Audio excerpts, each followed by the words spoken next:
Oh, and we live, baby. Live and direct.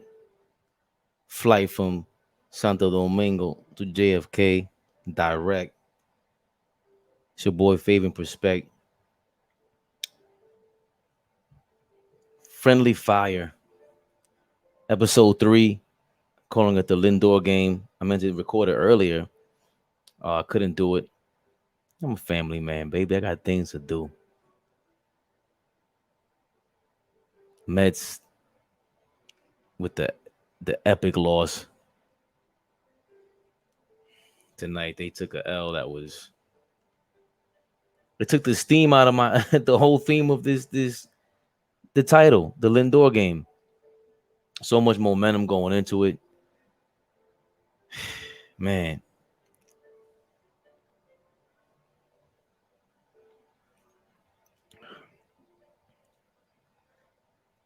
I guess we'll start with that first. The Mets lose 7-0 to the Cardinals. To the what is this piano?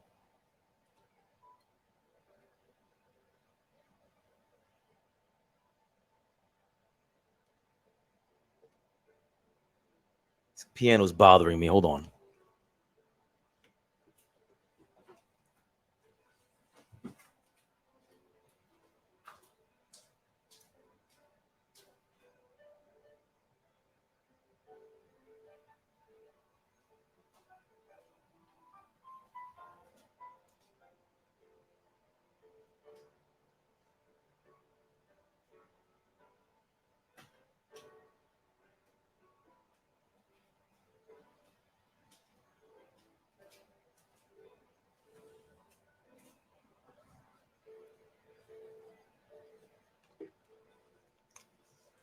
I think it's actually coming from the computer.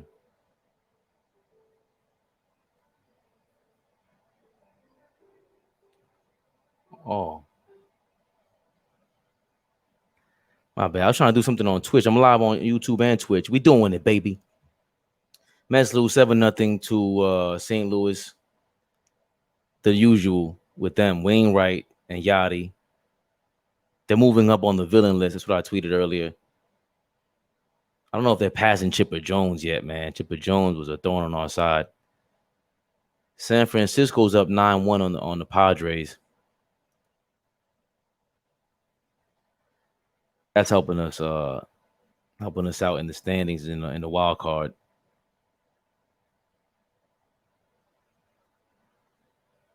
The Cardinals are in the mix as well for the wild card. Let me add that in there.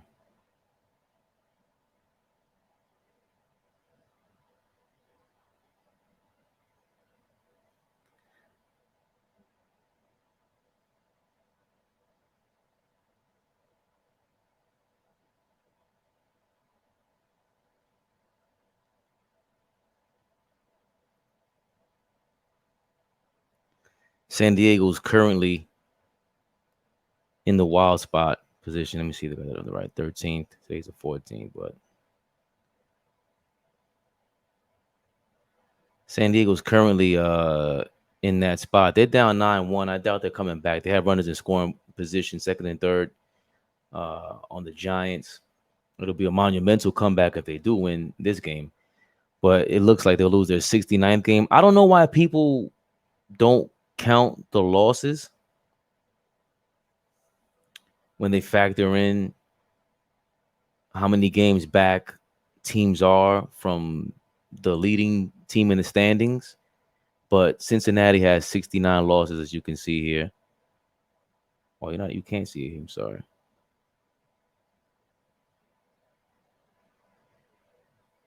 Cincinnati has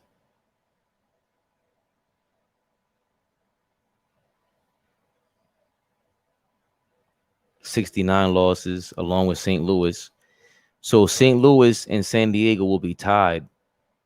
And they're going to have Cincinnati. St. Louis and San Diego will be tied. They're going to have Cincinnati ahead by the end of the night because they always do that. You can see here St. Louis is 74 and 69, and they have a .517 winning percentage. So San Diego's will drop to 517 if this loss takes place, and Cincinnati will be in the second wild card slot. So at least the Mets have that going for them, and they'll be 4 games behind uh, the leading teams. But this was we got to go to.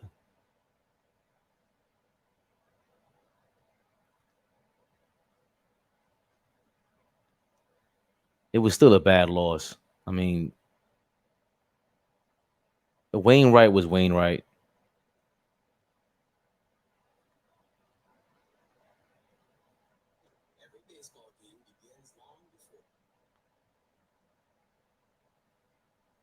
He was killing us as usual.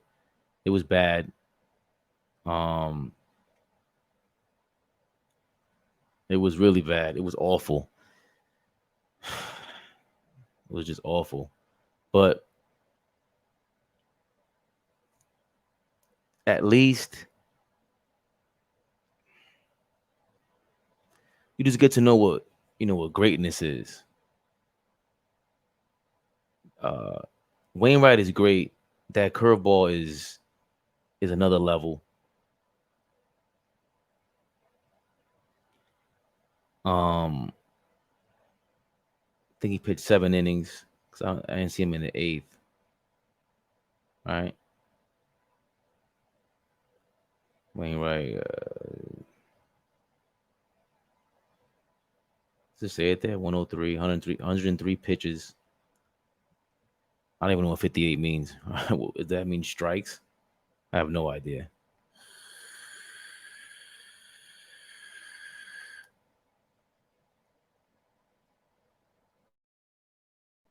He's pitched 4 hits, 3 walks, 4 strikeouts. He has a 2.88 ERA. That's insane. That's insane. 16-7 on the year. Richie Hill, I don't want to say he struggled, but 5 innings, 3 earned runs, and that seems to be the issue with the Mets, which I wanted to touch on. I'm gonna make a short for that. But I've been obsessed with looking at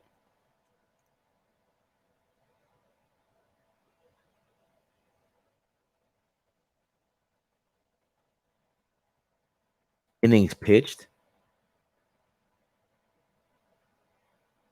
The Mets are the worst in the league in innings pitched.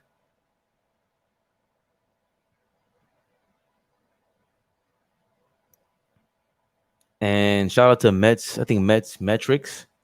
He was trying to help me understand it. Like I get it that innings pitched is the amount of pitches pitched. Those are the amount of outs the pitches have. So imagine Wainwright pitched into the 6th inning and says 6 on the scoreboard, but he doesn't get any outs. So technically he pitched 5 innings. So I get that. And then eventually you'll have the other pitchers who pitch in the game. Since they're on the road, they have to pitch the 9 innings. So it's always going to total 9 innings. I'm trying to see how is it that the Mets result in having the least amount of innings pitched. Are they just focusing on the starters? Right? And I mean, it's a huge gap. That's 64 innings pitched less than the league leading Los Angeles Dodgers. And look, who's leading the league? Dodgers, Rays, Giants, Brewers, Mariners in the playoff mix. Cincinnati's in the playoff. They're about to take the second slot in the wild card in the National League. The Red Sox, Yankees, Astros. We got to go all the way down to the Twins, 12th in the league, before we get to a non-playoff team. The Mariners are in the mix now also. So that's a major difference. And they all have, look, and once you get to 12, we said 12, the Twins, who the Yankees just beat, and it was a great game. Yankee fans talking Aaron Judge, AL MVP. At least AL MVP talk because of it. I mean, it's going to go up between Vlad and Ohtani. Ohtani's going to have to get it because just historically speaking, how can you really go up against that? And then, I mean, No one has pitched a game, started a game while leading the league in home runs since Babe Ruth exactly 100 years ago this year, 100 seasons ago. It hasn't been done since then. So it's really hard to argue that. And Vlad Guerrero's in the mix for the Triple Crown, which I don't know. The Giants just won, by the way. So the Padres are no longer going to have that slot in the wild card as of tonight. But they're going to have to get rid of the Triple Crown being just the batting average because so much attention is being paid to on base percentage, slugging, and OPS, on base plus slugging.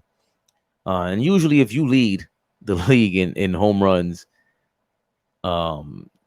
batting average, you're gonna have somewhere you're gonna walk a lot, maybe strike out a lot, but you're gonna have a high on base percentage. It's gonna lead you to have a high slugging percentage as well. He's having such a major season that it's in the conversation against Ohtani.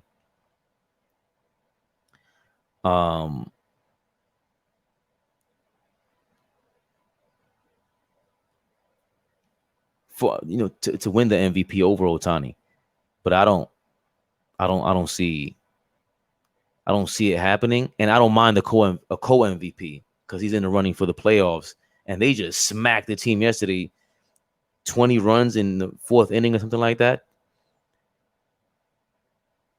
I think Bqeperspective is on the team as well, which is makes me feel old as fuck. Makes me stare at my hairline a little longer. But Bqeperspective and Vlad Guerrero on the same team, the sons of two good ball players. Vlad being a legend. We have a short on Vlad and the chase rate and how he's the complete opposite of his father. His father was definitely he's what Javi Baez thinks he is. Vlad Guerrero used to hit anything. You could not get a pitch by him, and he was putting the bat to the ball, and he wasn't striking out a lot. He was a rare breed, just a legendary ball player. But going back to Wainwright and Molina, man, I think they said this was his 302nd game that they played together. Molina is retiring next year. He's trying to convince Wainwright to stay for one more year and they can retire together, that's so dope. The Mets talked about how Wainwright, Keith Hernandez and Gary Cohen, best in the business, by the way, best in the business. Yankee fans hate that. I don't know why. We got the best broadcast in the business. They spoke about how Wainwright has stayed in the best shape of his life, damn near, and definitely the best shape of the last 4 or 5 years. Giants clinch the NL West, or they clinch the playoffs. And they also spoke to, and that was in a conversation or a topic about how does Wainwright, think about the league? What does he think about the league? And he thinks that there are way more one-dimensional players nowadays. Again, speaking back to the chase rate, people are focused on that, and it's analytics taking over everything. What do they call it? The assimilation, as we join at the hip with computers. It's an analytical world, and Molina and Wainwright haunted us. They ripped our hearts out of our chest. They spoke about Gary Cohen and Keith Hernandez spoke about that as well. When the torment started, it was when 2006 playoffs, Wainwright was at the plate. That curveball that froze Beltran, which I've since forgiven him for. Recently, forgot the Facebook user. Facebook Mets fandom is crazy. But he made a great. I forgot the user's name. He made a great point. He said, "Yo, not for nothing, man. Nobody would have swung against that pitch or been successful." And Gary Cohen went into how that at bat they started with a changeup, and Wainwright the entire season didn't ever start in at bat with a changeup, which was it was a relief to hear in hindsight, because you're like, you want to be mad at Beltran, especially Beltran, especially the way he came in, it's similar to Javi and Lindor, even though Lindor somehow, we're going to get to that in a minute, that game from the other night against the Yankees, they seem to be embracing the spotlight. These guys are, there's some backlash from old school guys. They don't like all the showing off. They don't like that how Javi is and how Lindor are. They just, they're flashy. But it's a real, I don't want to, stereotype us, but that's how Latinos, that's how we play ball. And they're Puerto Rocks. They're two bodies. So if you watch us play ball, go uptown, if you come to New York, go uptown and Washington Heights. That's how they play ball every weekend like that. Hyped up, crazy music in the background, same old dancing, going nuts. And they seem to embrace it, but Beltran wasn't really. I don't know if he's in the conversation to come back as a coach, but he was never able to actually get his feet wet and coach the Mets because of the Houston Astros scandal. Scandal. How you have a scandal in sports? We are so like dramatic about everything. Like, are they really 1,000 years from now, if they're even playing baseball again, and if it evolves to something else, they're gonna read the history books and talk about us like we're nuts. Like the Houston Astros scandal when they were smacking the top of garbage cans to tip off the pitches. But Beltran was lost. They took him. They had to remove him as a coach, I guess, out of embarrassment, because the other guy's back in Boston, isn't he? The coach, I forgot his name. He's the only one that seems to be out of a job now. But he was a reluctant star. Julio Franco pushed him out of the dugout to take a curtain call, his first curtain call, and after Beltran hit a home run in a major, it was a major game. Forgot what game that was. I think it was against the Phillies, if I'm not mistaken. And he forced Beltran out for the curtain call. He went through something similar with like Javi and everybody. And he didn't just take the bulls like a man. So I tweeted the other day, it would have been very interesting to see Beltran as a coach with Javi there. Like, he probably would have spoke to him. They're all Puerto Rocks, Puerto Rican guys, and it would have been interesting to see them and see him coach those kids, because they are kids, going crazy, millionaires, just playing ball. And ever since then, though, Javi's been doing this thing. But just to finish up the Wainwright and Yadi thing, Yadi Molina is gonna have to get respect. I'm gonna once I'm done with this, I can put it up on YouTube. Put in a link for a really great video explaining why Yadi Molina is a top 10 catcher of all time. And today was just a reminder of it. I mean, this is are they saying 19 years? This is his 19th season that he's been in the league.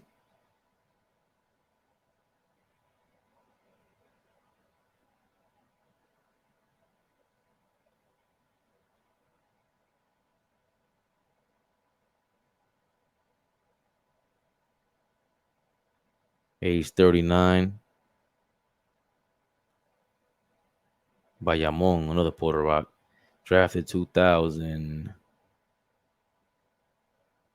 Career since '04. Yeah, so this is 17 seasons or 18 if you count. Yeah, I'd say 18 seasons.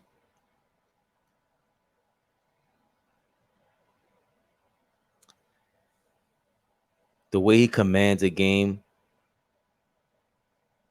the way he throws runners out, but most importantly, it's the way he commands the game, the way he moves along. If you when they zoom in on him, he's looking right at the batter to see if they're trying to peek. He's always engaging. He's like a point guard out there for a head coach. Just amazing. Benji Molina was really good.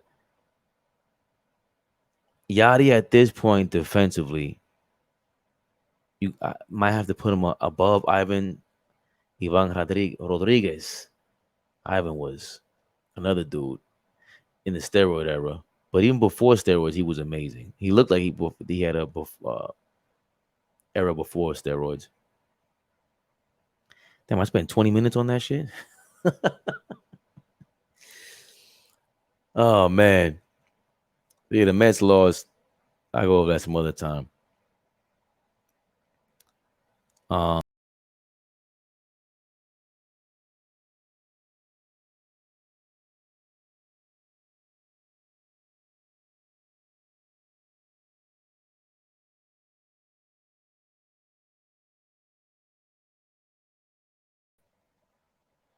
my bad. I kicked myself out, and I'm back in here. The Mets lost. But before that, we were just taking just Sunday night. I don't know how my wife didn't wake up. My daughter was still up doing homework. She's bugging. Shout out to her. An unbelievable game. It was the Lindor game. It was 3 for 4. It put. They say he was welcome to in New York. That was his moment. He finally crossed over. He's just heating up. Like they didn't. The part that was frustrating to me about Lindor was with the fans. This guy skipped the minor league rehab to come back because he knew we were missing offense. And he knew he was warming up by July. And he knew at least he can give something. He knew he's worth $300 million. He knows all this stuff. And he tries to say the right things. After hitting his second home run, he rounded the bases and he started popping off. And that led to Giancarlo Stanton rounding the bases and damn near stopping at shortstop to tell him off and let him know he didn't like what he said. And Lindor kind of like looked like he put his arms up, like, nah, come on, it wasn't about you to stand a third. But at that point, I was thinking, bro, you took this to a whole nother level. Spotlight's all on you now. You're coming to bat. You're coming to bat. I think that was the 7th inning. Then he batted in the 8th. But I knew he was coming up because it was 3 innings left. They Stanton tied the game with that home run. I knew Lindor had to bat. So it was 2 seconds before he went to at bat. I said, this next at bat by Lindor is must see TV right now. This is must see TV. He put all the marbles on the table. And then you heard the way, I forgot that guy's name, the commentator on ESPN. The way he responded was dope. A-Rod going crazy. Oh. A-Rod hates the Yankees, by the way. He might be friends with them. He might do business with them. He hates them. I could tell he hates their guts. They did something to him, or they might hate each other. I don't think the Yankees really like him. He's close to Poppy, right? Big Poppy. He kind of sucks commentating. Everyone's saying the same thing about A-Rod, but you heard him there with the way he was responding like a fan, like he was excited to see that. That was ill for A-Rod to do. And I forgot my man's name, but he said Santa Maria. He was speaking Spanish the whole night. He's hilarious. He's that guy's. I gotta find his name, man. I don't disrespect my man because he made a classic. He provided a classic call for the Lindor game and that Lindor home run, the Lindor moment. He provided the classic call for my man.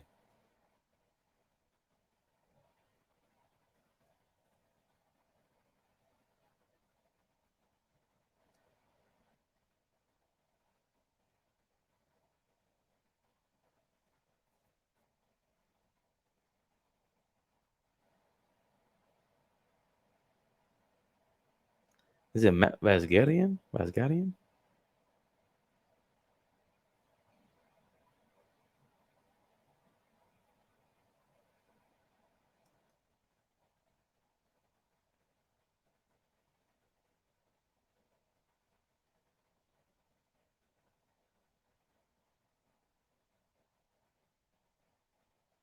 Here's the Spanish. No, that was that was Spanish.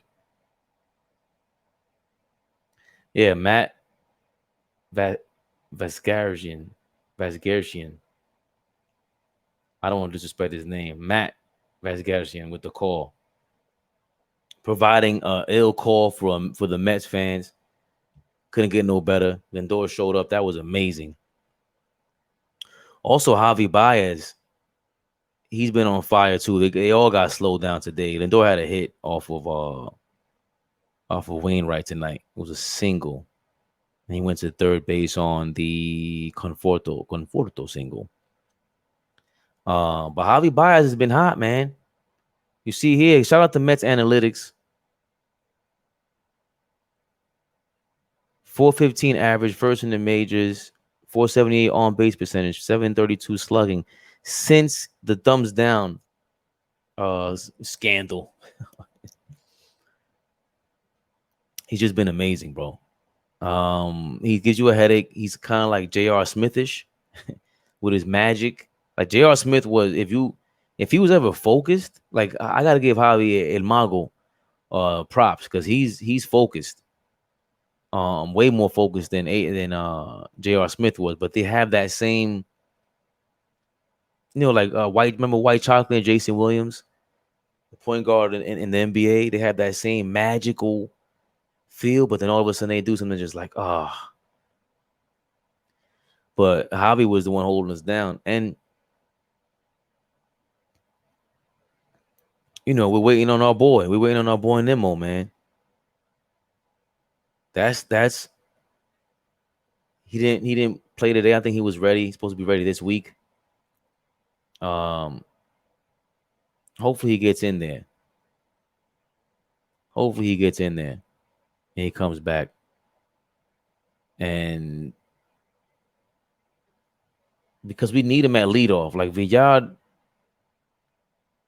he did what he had to do. That's something we have to highlight for Luis Rojas, who, I mean, we go online, they don't have anything good to say about Luis Rojas, man. They don't. Like we find every chance to pounce on him. Almost rightfully so. A lot of these pitchers, I think Ty Walker, who was tipping his pitches and led to the whistle scandal on Saturday. I think he could have batted an extra inning, but definitely yesterday I felt like where was Loop, Aaron Loop? I thought he should have came in. He should have never pitched to Stanton. I'm not sure if that was his fault though. I don't think everyone was blaming Rojas for that, but how can you blame him for that? McCann was sitting on the outside of the plate. That pitch veers right into the inside, low. It wasn't a changeup. I think it was either a four-seamer, and Stanton smacked it. I don't think he wanted that. I don't think Rojas wanted to pitch to him. They knew they had Rizzo up next, a lefty who was struggling against lefties. And He pitched a beautiful changeup to start the at bat against Gardner before he eventually struck him out.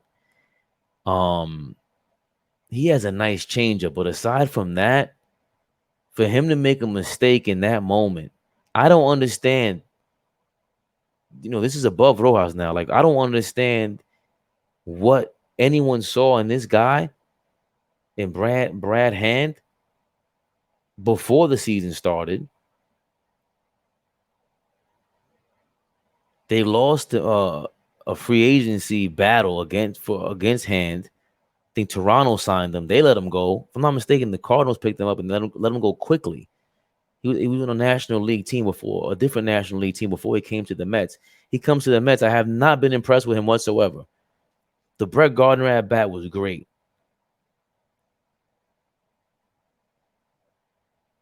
They should have just intentionally walked Stanton. Like, I did not understand that play at all. Maybe that's what they're saying about that at bat, that Rojas could have just intentionally walked this guy.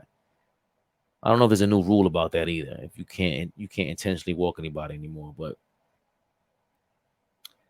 it was a bad pitch by Hand. I don't know what he was doing. I don't know if he had money on the game. That felt like he had money on the game. But sometimes going back to Rojas, I think he just takes out pitches way too fast. And you can tell when he puts the pinch hitter in the game. It's the bottom of the inning, and you're pinch hitting for the pitcher. Taking away a little mystique. I don't know if those rules changed in the last couple of years, where you have to pinch hit for the pitcher and have somebody on the on deck circle. You can't fake the funk and not announce it until the at bat.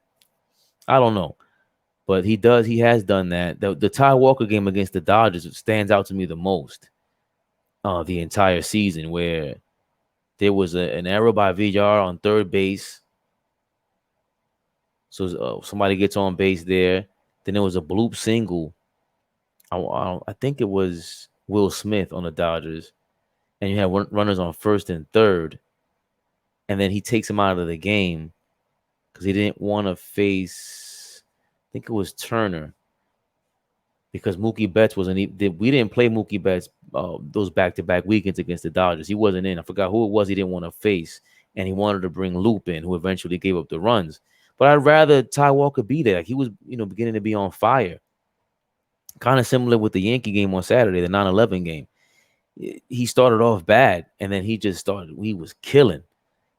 That was supposedly with the whistle scandal. You guys whistling that? That was supposedly the whistle scandal by with the Yankees. Villar thought that the Yankees or that Ty Walker was giving away his pitches, so the Yankees were whistling or whatever. To me, even if they were, I don't care. So what? Listen, I'm an advocate of the Houston Astros. Buy more garbage cans. But it means something to them. It's obviously a disconnect with myself and them. They feel like that's Bush League, and I think it's dope. Whistling is like rudimentary to me. If you see something, why wouldn't you do it? Something similar happened with the Blue Jays and Orioles. I forgot the pitcher's name. Oh, I forgot his name. He wanted to fight the Orioles manager. He thought they were whistling and giving away, or they were saying, "Oh, andale." That's hilarious. The wasn't May. I forgot the guy's name on the Blue Jays, the pitcher. He thought the Orioles dugout was yelling something to tip the batters about his slider or his curveball, because the manager on the Orioles, I think, was familiar with him, and he was started talking crap to the Orioles bench, and the manager on the Orioles was going cursing and storm up, and he must have realized there's nobody in the park, so the cameras picked up, the microphones picked up his banter. He even apologized after the game. That was hilarious. That was funny as hell. So that happened with Ty Walker on Saturday with the Mets, and he settled down after that. After they had a meeting at the mound with Villar, the pitching coach came out And I forgot who else. They huddled up and they discussed something. And ever since then, after that period, Ty Walker was on fire against the Yankees. Um, Obviously they won that game, so you can't really question, when he took out Walker from the game. Um, but that game against the Dodgers stood out to me. Stroman, I think, can go a little more into the distance than Rojas allows him to. Again, we just went over the innings pitched. That I just don't fully understand that stat, but it stands out to me because if they're, I would have to think they're talking about the starters and that how far they go into a game, because it's half. They go 5 innings, maybe 6, and with that being the case, you got to have a 2.0 ERA, a 2.5, 3 to allow that to be the trend for your pitching staff. The starting pitching is only going to be in there for 5 innings. Well, they can't give up any runs. They can't. The Yankees have issues though. Aaron Judge came back today. He left the game in the 3rd or 4th inning on Sunday night, and he came in today. He had an MVP like game, like I said earlier. But the Mets issues that they're gonna have to address next year, man. Steve Cohen tweeted about it, right? He talked about he's focused on OPS, on base percentage. The Mets are in the bottom third of the league. Everyone, the same thing with the innings pitched that I pointed out earlier. Everyone in the top 10 except for the Nationals and was the Nationals, I think Miami, that are in the top 10 in OPS. They're all in the playoff picture. They're all competitive. So the Mets are in the bottom third of the league. They're like 8th in the league. Maybe after the last week, that might have changed. They may have changed.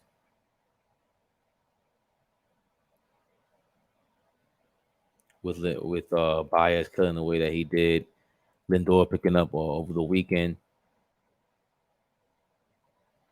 Let's see, hitting.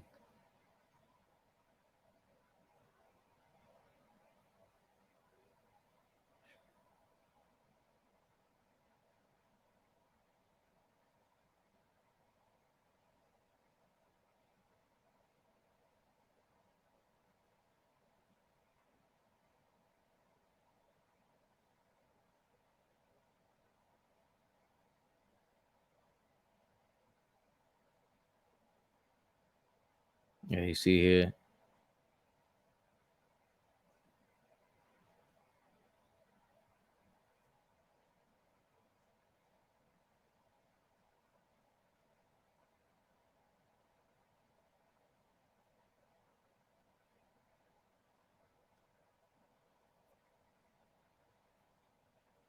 These year leaders in OPS. Blue Jays is smoking them. You see the top 5 is who? Blue Jays, Astros, Red Sox, Giants. Giants, best record in the league. Tampa doesn't come in until 10th. But everyone here, except for the Nationals and the White Sox. No, the White Sox are in the playoffs. They're good. Everyone here except the Nationals are in playoff contention. And look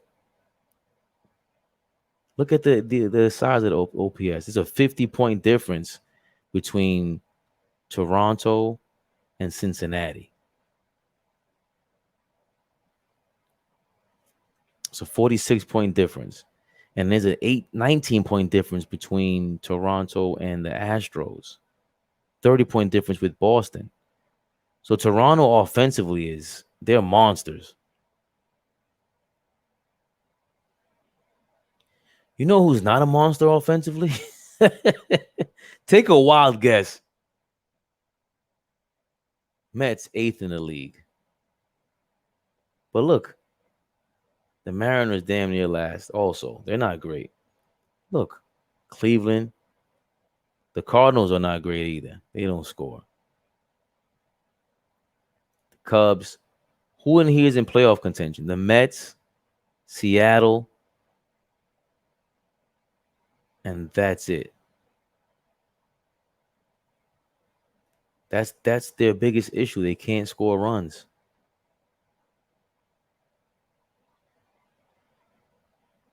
They can't score runs.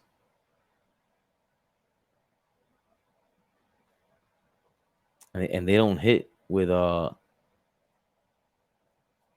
runners in scoring position.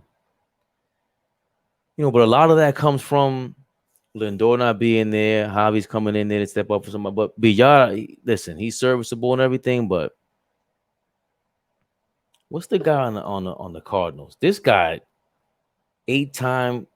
He starts his career off 8 years in a row with a Gold Glove.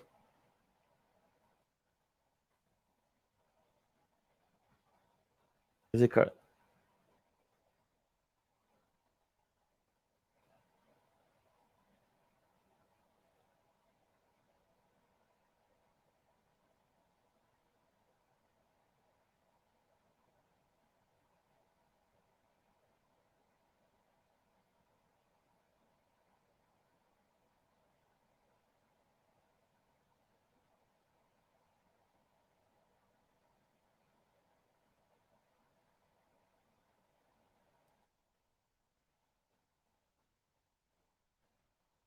Why are they making it this hard to go to the roster?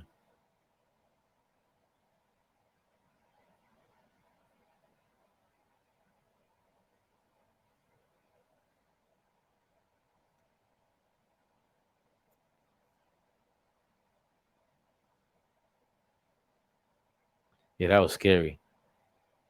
The umpire got hit in the face with a throw from second base during the game. The first base umpire, he got smacked up. He was bleeding immediately. He stayed in the game though. Trooper. By the way, shout out to Ted Barrett, the second base umpire in that game versus the Yankees on when they got got chippy. Shout out to Styles P. He got chippy on Sunday night. Shout out to Ted Barrett, who when Luis Rojas, who's fit, ran out there to second base to argue a call or something, and Ted Barrett was towering over him, looking like the Undertaker. He was getting ready to choke slam anybody.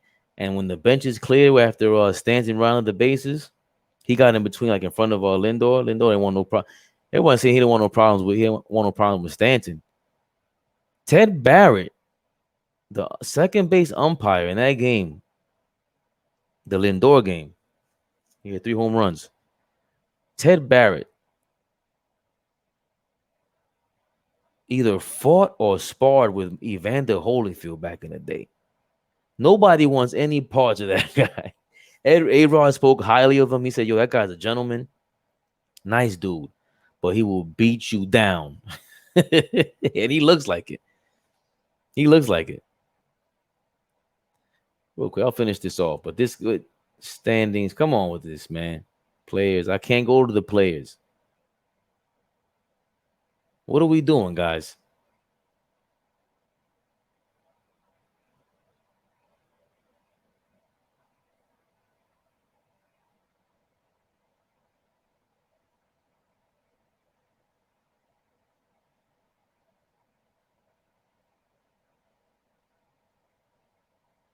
Depth chart.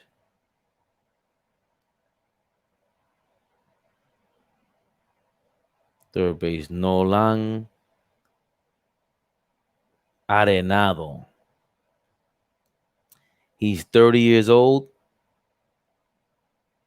No, that's the second base. Is that his? No, yeah. This guy has 8 Gold Gloves in a row to start off his career. Drafted in 2009. He's been in the league since 2013. He started off in Colorado. Damn, St. Louis picked this guy up. On base percentage. Oh no, on base percentage is 800. This is the batting average. 254, 308 on base, 499 slugging. He had 31 home runs this year. What is this guy's contract? Holy cannoli. See, because his numbers, you think because he was in Colorado, there's a little BS in the pie. There was a little sprinkle, a little bit of BS. No. He had 31 home runs this year. Let's take a look at his splits. He had 41, 40, 42, 41, 37, 38, 41 home runs before he got, looks like he got hurt. Oh, it was there. Last year was a COVID year. This guy's a beast. I just got back into baseball this year after like a 7-year hiatus. And I'm focusing more on baseball and the Mets and my Giants coming up. I got a Daniel Jones rant coming up this week. He's atrocious. I call him the white Dante Culpepper. Dante Culpepper white. He's atrocious. Averaging more than a fumble a game. Anyway, this guy, what did they sign him to? Wow.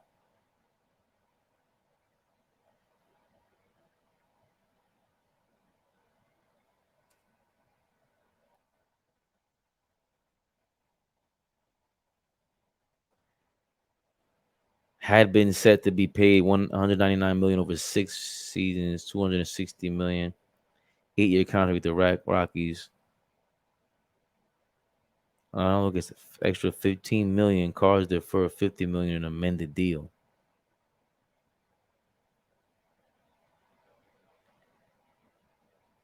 Contract was amended when the All-Star third baseman was traded to the Cardinals by the Rockies, adding $15 million in salary for 2027 to leave him owed $214 million over 7 seasons by St. Louis.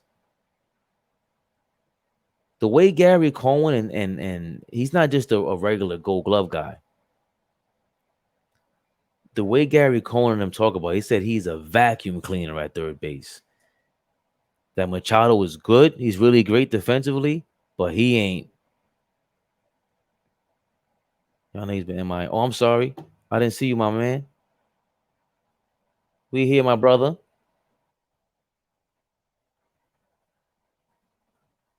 I'm just talking about the Mets.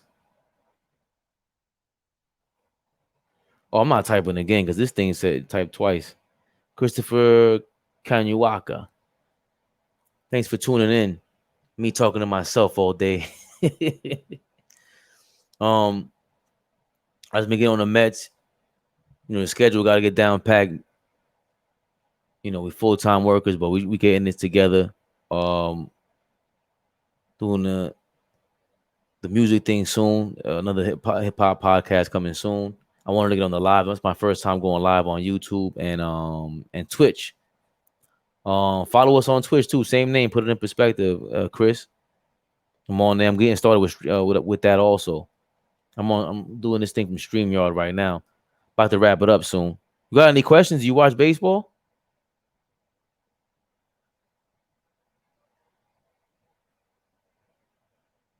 When are we still on here?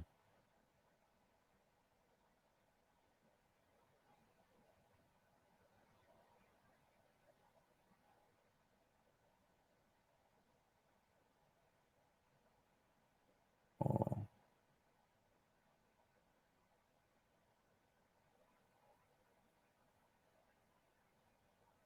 Yeah, so I think that's it with the Mets. Yes, sir. Oh, who's your team, Chris?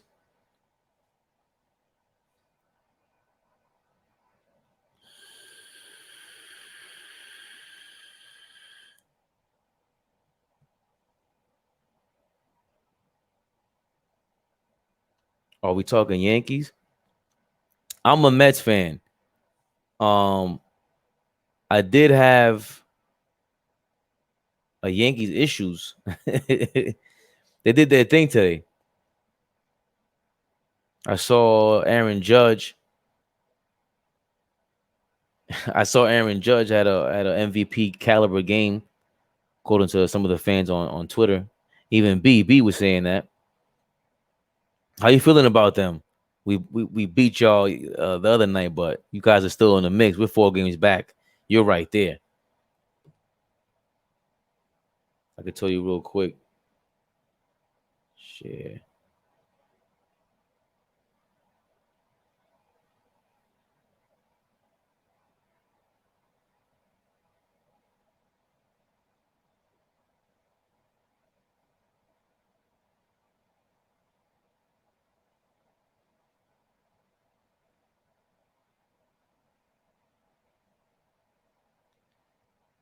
I think Boston just won. Yankees fam. How you feeling? How you feeling about the playoff spot? Yankees 80. Yeah, for me, and Toronto's right there too. Toronto, they can easily lose this place right here.